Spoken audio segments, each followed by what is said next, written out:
Bonjour à tous, dans l'actualité aujourd'hui, le compte CO2 a été lancé à Brest ce lundi en présence de Michel Rocard, l'ancien Premier ministre, et notre invité.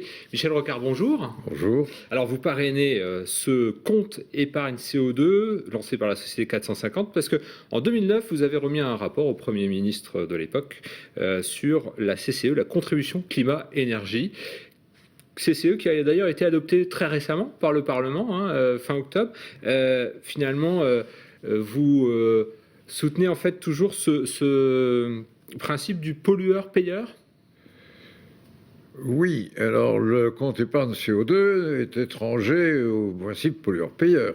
Le principe pollueur-payeur, il touche d'abord l'eau, mais c'est un problème essentiel qui a été presque rendu constitutionnel quand Monsieur le Président Chirac a intégré une charte de l'environnement dans la Constitution. Mais on en aurait besoin aussi pour le combat contre l'effet de serre. Et le combat contre l'effet de serre, contre le réchauffement climatique, doit être un combat contre l'émission de gaz à effet de serre, donc de gaz carbonique, CO2, celui qu'on rejette dans l'atmosphère quand on roule en voiture, quand on se chauffe. Des rejets qui se sont largement amplifiés depuis les années 2000. Absolument. Nous sommes dans une situation qui va devenir dangereuse parce qu'elle approche du seuil de la... de la non-réductibilité possible, enfin de revenir en arrière, ouais, c'est irréversible. Et ça, c'est terrible. Alors, l'invention qui a été faite ici par des ingénieurs brestois, la société qui s'appelle 450, un chiffre comme nom de société. C'est en référence à l'indice, un minimum. Logiciel, c'est-à-dire c'est un guide de conduite pour un ordinateur pour traiter les millions de comptes de tous les Français, si possible. Et le Finistère a été choisi comme département pilote pour voir si ça marche. Vous vous rendez compte si c'est important.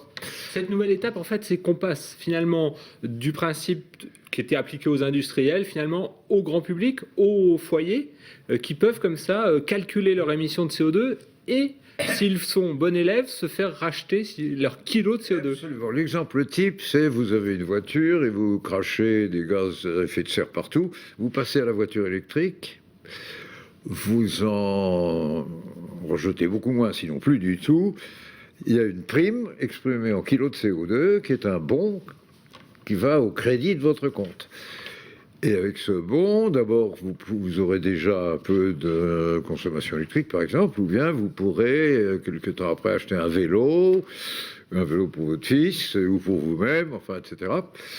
Même chose si vous doublez votre vitrage, puisqu'à travers des logements mal étanchéifiés, on jette aussi des calories, déjà, de la chaleur, donc de l'énergie, et puis du gaz carbonique à l'extérieur. L'avantage aujourd'hui, Michel Rocard, vous qui vous êtes engagé pour la CCE, la contribution, c'est justement d'aller plus loin, d'amplifier ce mouvement d'économie de rejet de CO2 ? C'est pas seulement de l'amplifier, c'est de le rendre intéressant, de manière à ce que tout le monde puisse y trouver profit. C'est très important. Est-ce que la part des foyers est quelque chose de significatif par rapport aux industriels qui, eux, rejettent par millions de tonnes ?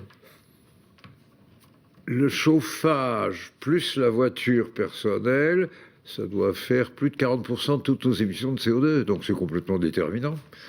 L'agriculture un tout petit peu, l'industrie, le reste. Et aujourd'hui, le principe lancé aujourd'hui de ce compte épargne, c'est quoi l'avantage ? C'est qu'on incite les gens plus qu'on ne les culpabilise ou qu'on ne les condamne ?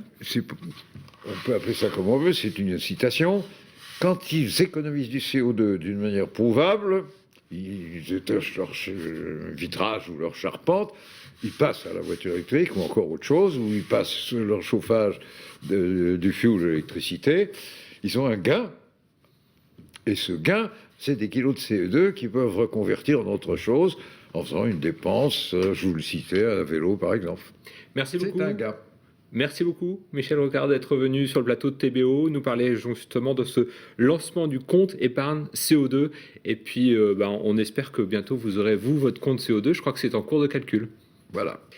Merci beaucoup, Michel Rocard. Et puis, dans l'actualité aujourd'hui, il y avait aussi la visite de Marine Le Pen à Guerlesquin ce lundi. C'est notre image du jour. La présidente du Front National n'a pas choisi la commune par hasard. Des menaces pèsent sur les emplois de la société Tilly Sapco, implantée dans cette commune. Mais la rencontre avec les salariés du volailler n'a pas eu lieu. Julie Sicot a suivi ce déplacement. Dès l'entrée du village, le ton est donné.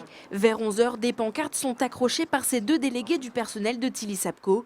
La venue inopinée de Marine Le Pen dans leur entreprise n'est pas du tout appréciée. C'est un peu trop facile de venir à Guerlesquin quand il y a des conflits sociaux. Alors que quand on la voit à la télé, au niveau national, voilà quoi, elle n'a jamais parlé de Tilly Sapco, donc je trouve que c'est un peu trop facile de venir ici. La présidente du Front National venait pourtant dans le Finistère pour les rencontrer. Mais une réunion organisée par le directeur de Tilly Sapco a mobilisé tous les salariés de l'entreprise à l'intérieur de l'usine. Pas de poulet donc, mais des oignons. Marine Le Pen a dû se contenter de visiter le marché de Guerlesquin avec comme mot d'ordre conquérir la Bretagne aux élections. Je pense que la Bretagne est en train de quitter la gauche. C'est en tout cas ce qui sera très certainement un des enseignements des futures élections, et notamment des futures élections européennes. Je pense qu'une des plus fortes poussées du Front National se fera très probablement en Bretagne. Et à défaut de salariés, des encouragements de sympathisants venus spécialement la voir. Je voterai pour elle parce qu'elle n'est pas pire qu'une autre et je pense qu'elle va nous défendre. Je suis venue pour la voir, oui exactement. Je défends d'abord mon pays avant de penser aux autres. Elle ne peut pas faire pire. Donc donnez-lui une chance, c'est tout. Conquérir les 1500 habitants de Guerlesquin n'était sans doute pas la principale priorité de Marine Le Pen ce lundi. Aucune liste FN n'est en effet annoncée dans la commune pour les élections municipales. Sans la visite à Tilly Sapco, ce déplacement a sans doute perdu de sa valeur pour la présidente FN. Et puis une semaine avant le rassemblement des bonnets rouges prévu à Carhaix, 7 syndicats appelaient à manifester samedi pour l'emploi, de Saint-Brieuc à Rennes en passant par Lorient et Morlaix. La mobilisation a été limitée, ils étaient environ 3000 à Morlaix. Les syndicats espéraient reprendre la main sur le pacte d'avenir pour la Bretagne et se dissocier des fameux bonnets rouges. Une seule solution, l'union du grand jour. Julie Sicot était sur place à Morlaix. Les banderoles se mélangent, le bleu de l'UNSA, le rouge de la CGT.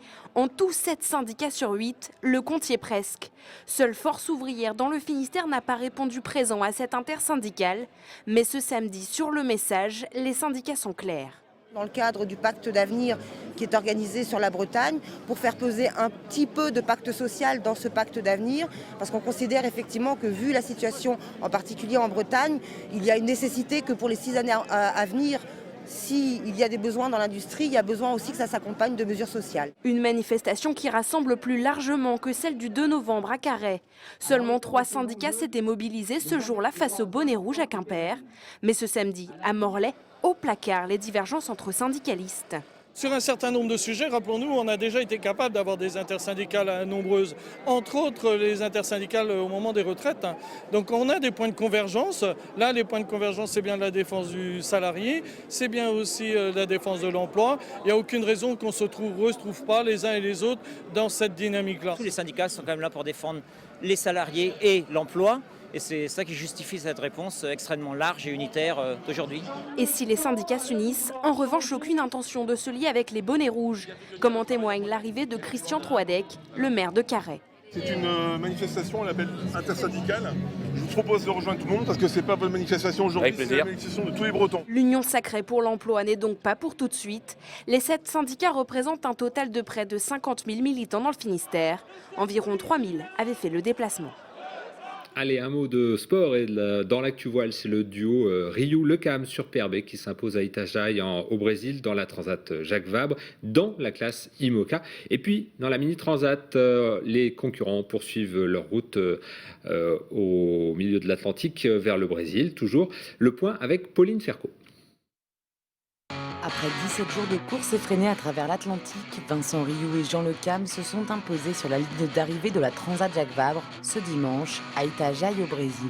Les deux Finistériens étaient fatigués mais heureux d'arriver à destination après cette compétition intense. Jean et moi, ça faisait un paquet de fois qu'on venait. On a tous eu un paquet de déboires dans la Jacques Vabre, donc finir par par la gagner, par réussir, c'est super sympa, quoi. Ces bateaux-là, ils ont fait déjà le tour du monde. Les Safran sont arrivés entiers. Là, ils sont pas arrivés à Itajaï. Il y en a 2 d'entre eux qui sont pas arrivés. Donc, c'est clair qu'on a tiré beaucoup plus sur les bateaux. 4 heures après eux, Marc Guillemot et Pascal Bidégory ont pris la 2e place du podium, suivis de près par Jérémy Bayou et Christopher Pratt. Enfin, Bernard Stamm et Philippe Legros sont arrivés en 4e position très tôt ce lundi matin. Le duo brestois ne montera pas sur le podium des 60 pieds cette fois-ci. Là, nous, ça va, on n'a pas eu trop de soucis techniques, quoi, donc on est plutôt contents de ce point de vue-là, c'est pas mal, quoi. C'est plus à nous de pas lâcher, quoi. Le matériel, lui, tient. Un peu plus haut dans l'Atlantique, on retrouve les solitaires de la Mini Transat, cap sur Pointe-à-Pitre. Benoît Marie est leader de la flotte sur son prototype. Merci beaucoup de nous avoir suivis. On se retrouve demain à 18h30 pour un nouveau point sur l'actu locale et régionale. Bonne soirée et à demain.